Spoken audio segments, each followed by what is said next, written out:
আসসালামু আলাইকুম। আন্তর্জাতিক সর্বশেষ আপডেট সংবাদে আপনাকে স্বাগতম। শুরুতেই জানিয়ে দেব সংবাদ শিরোনাম। ইসরায়েলের বিমান হামলায় এবার হিজবুল্লাহর দ্বিতীয় প্রধান কমান্ডার নিহত। জানিয়ে দেব নাগরিকদের লেবানন ছাড়ার আহ্বান জানাচ্ছে যুক্তরাষ্ট্র। এছাড়া চলছে ইসরায়েল লেবানন, চলছে হামলা পাল্টা হামলা চালালো হিজবুল্লাহ। এদিকে রাশিয়ার 2 অস্ত্র ভান্ডারে হামলার দাবি করছে ইউক্রেন। সর্বশেষ জানিয়ে দেব জাতিসংঘের নিরাপত্তা পরিষদে ভারতের স্থায়ী আসনের পক্ষে সমর্থন দিল যুক্তরাষ্ট্র। এতক্ষণ শুনছিলেন সংবাদ শিরোনাম, এবারে বিস্তারিত। ইসরায়েলের বিমান হামলায় হিজবুল্লাহর দ্বিতীয় প্রধান কমান্ডার নিহত।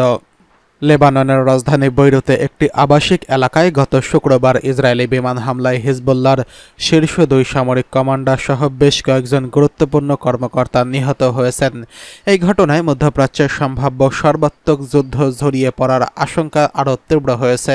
হিজবুল্লাহর পক্ষ থেকে জানানো হয়েছে, নিহতদের মধ্যে অন্যতম ছিলেন ইব্রাহিম আকিল, যিনি সংগঠনের এলিটে রাদওয়ান বাহিনীর শীর্ষ কমান্ডার। এছাড়া একই বাহিনীর আরেক গুরুত্বপূর্ণ কর্মকর্তা আহমেদ ওয়াহাবিও এই হামলায় প্রাণ হারিয়েছেন। হামলাটি ঘটে হিজবুল্লাহর শক্ত ঘাঁটি হিসেবে পরিচিত বৈরুতের ঘনবসতিপূর্ণ দাহিয়াহ এলাকায়। জাতিসংঘের শীর্ষ কর্মকর্তা রোজমেরি ডিকালার্লো সতর্ক করে বলেছেন, মধ্যপ্রাচ্যে এখন এমন এক সংঘাতের মুখোমুখি যা এখন পর্যন্ত দেখা যাওয়া সব ধ্বংসযজ্ঞকে ছড়িয়ে দিতে পারে। গত শুক্রবারে এই হামলা হিজবুল্লাহর জন্য আরেকটি বড় ধাক্কা, যা বৈরুতে জুলাইয়ের পর প্রথম বিমান হামলা। জুলাই মাসে হিজবুল্লাহর প্রধান হাসান নাসারুল্লাহ ডান হাত হিসেবে পরিচিত ফুয়াদ শুকুর নিহত হয়েছিলেন। এই হামলা এমন সময়ে ঘটল যখন কিছুদিন আগে হিজবুল্লাহর ব্যবহৃত পেজার ও ওয়াকিটকি বিস্ফোরণে বহু মানুষের মৃত্যু এবং আহত হওয়ার ঘটনায় দেশ জুড়ে আতঙ্ক ছড়িয়েছে। প্রায় 1 বছর ধরে চলমান সংঘাতে ক্লান্ত দেশটির জন্য ছিল এটি আরেকটি বড় আঘাত। যদিও ইসরায়েল সরাসরি কোনো মন্তব্য করেনি, তবে এই হামলার জন্য তাদেরকেই দায়ী করা হচ্ছে। বৈরুতে হামলার পর ঘটনাস্থলে জরুরি উদ্ধারকর্মীরা আহত উদ্ধারে ব্যস্ত হয়ে পড়েন।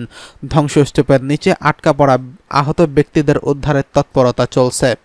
লেবাননের স্বাস্থ্য মন্ত্রণালয় জানিয়েছে, এই হামলায় কমপক্ষে 31 জন নিহত হয়েছেন, যাদের মধ্যে 3 জন শিশু এবং বাকি 7 জন নারী রয়েছেন। এছাড়া বহু মানুষ আহত হয়েছেন। এদিকে নাগরিকদের লেবানন ছাড়ার আহ্বান জানাচ্ছে যুক্তরাষ্ট্র। যুক্তরাষ্ট্র নিজ দেশের নাগরিকদের লেবানন ছাড়ার আহ্বান জানিয়েছেন। মার্কিন পররাষ্ট্র দপ্তর শনিবার এক বিবৃতিতে দেশটির নাগরিকদের লেবানন ছাড়ার আহ্বান জানায়। ইসরায়েল হিজবুল্লাহর মধ্যকার সাম্প্রতিক উত্তেজনাকে ঘিরে মার্কিন নাগরিকদের সতর্ক করেছে দেশটির পররাষ্ট্র মন্ত্রণালয়।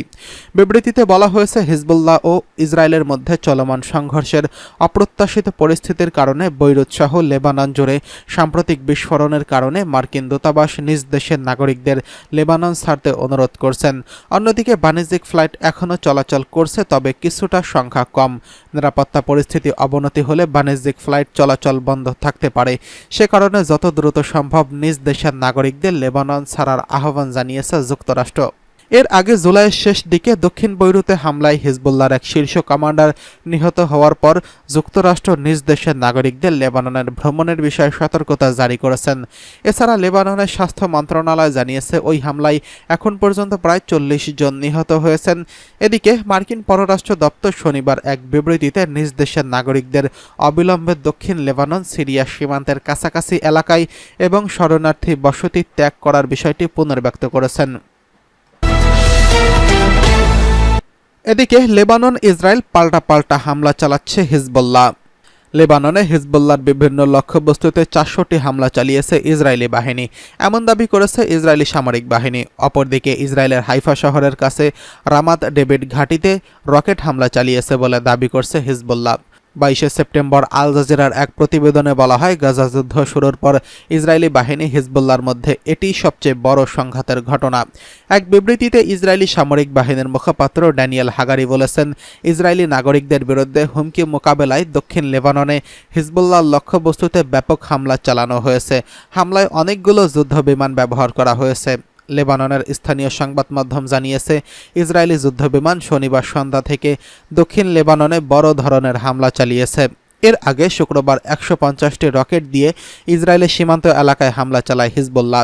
তবে এই হামলায় প্রাথমিকভাবে কেউ হতাহত হওয়ার তথ্য পাওয়া যায়নি। এদিকে নিজ দেশের নাগরিকদের লেবানন ছাড়ার আহ্বান জানিয়েছে যুক্তরাষ্ট্র।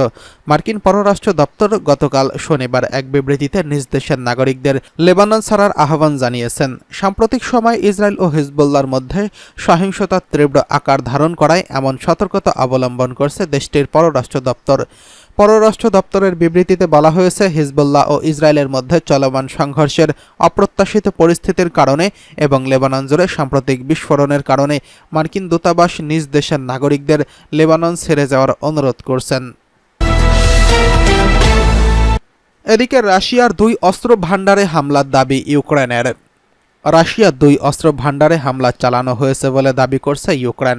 বার্তা সংস্থার রয়টার্সের এক প্রতিবেদনে এই তথ্য জানানো হয়েছে।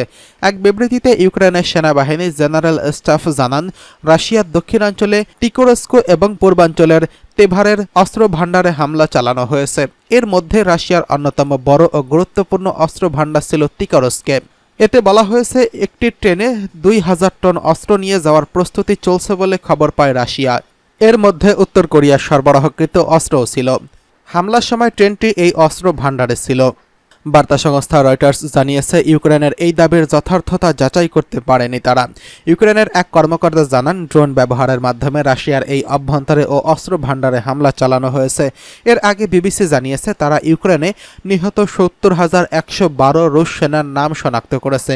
তবে বাস্তবে এই সংখ্যা আরও বেশি হতে পারে বলে ধারণা করা হচ্ছে, কেননা কিছু পরিবার নিহত স্বজনদের বিস্তারিত কোনো তথ্য দেয়নি, ফলে তাদের নামের তালিকা অন্তর্ভুক্ত করা হয়নি। এছাড়া রাশিয়ার অধিকৃত দোনেস্ক, লুহানস্ক এবং নিহতদের নামও তালিকায় যুক্ত করা হয়নি। প্রতিবেদনে বলা হয়েছে, নিহত সেনাদের মধ্যে ১৩,৭৮১ স্বেচ্ছাসেবী রয়েছেন, যার মোট নিহতের সংখ্যার প্রায় ২০%। এই যুদ্ধ সাজা মওকুফের বিনিময়ে অনেক অপরাধীরও যোগ দিয়েছেন। এর আগে এর সংখ্যা ছিল সবচেয়ে বেশি, বর্তমানে এ সংখ্যা ১৯% দাঁড়িয়েছে। এছাড়া যুদ্ধে অংশগ্রহণকারী সাধারণ বেসামরিক সেনাদের হার রয়েছে ১৩%। এদিকে জাতিসংঘের নিরাপত্তা পরিষদে ভারতের স্থায়ী আসনের পক্ষে যুক্তরাষ্ট্র।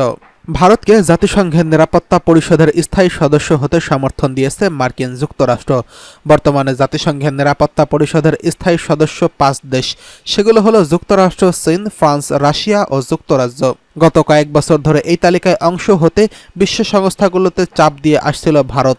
এবার সেই পদক্ষেপের সমর্থন দিয়েছে যুক্তরাষ্ট্র। এ ব্যাপারে মার্কিন প্রেসিডেন্ট জো বাইডেন ভারতের প্রধানমন্ত্রী নরেন্দ্র মোদীকে সমর্থন জানিয়ে বলেছেন, সংশোধিত জাতিসংঘের নিরাপত্তা পরিষদে ভারতের স্থায়ী সদস্য পদ সহ দেশটির গুরুত্বপূর্ণ কণ্ঠস্বর প্রতিফলিত করার জন্য মার্কিন যুক্তরাষ্ট্র বিশ্বব্যাপী সংস্থাগুলোর সংস্কারের উদ্যোগ সমর্থন করেন। ভারতের প্রধানমন্ত্রী নরেন্দ্র মোদী এবং জাপানের প্রধানমন্ত্রী ফুমিও কিশিদা এবং অস্ট্রেলিয়ার প্রধানমন্ত্রী অ্যান্টনি আলবানিজ উপস্থিত থাকা স্কোয়াড লিডার্স সামিটে প্রেসিডেন্ট বাইডেন এই বিবৃতি দিয়েছেন। প্রেসিডেন্ট বাইডেনের বিবৃতির পর কোয়াড নেতারা সদস্যপদ স্থায়ী এবং অস্থায়ী বিভাগে সম্প্রসারণের মাধ্যমে ইউএনএসসি সংস্কারের সমর্থন দেন। এ ব্যাপারে একটি যৌথ বিবৃতি দিয়েছেন নেতারা। তারা বলেছেন, ভারত মার্কিন অংশীদারিত্বর বিশ্বের জন্য একটি পরিচ্ছন্ন, অন্তর্ভুক্তিমূলক, সুরক্ষিত এবং আরও সমৃদ্ধ ভবিষ্যৎ গড়ে তোলার প্রচেষ্টার সাফল্যের জন্য গুরুত্বপূর্ণ।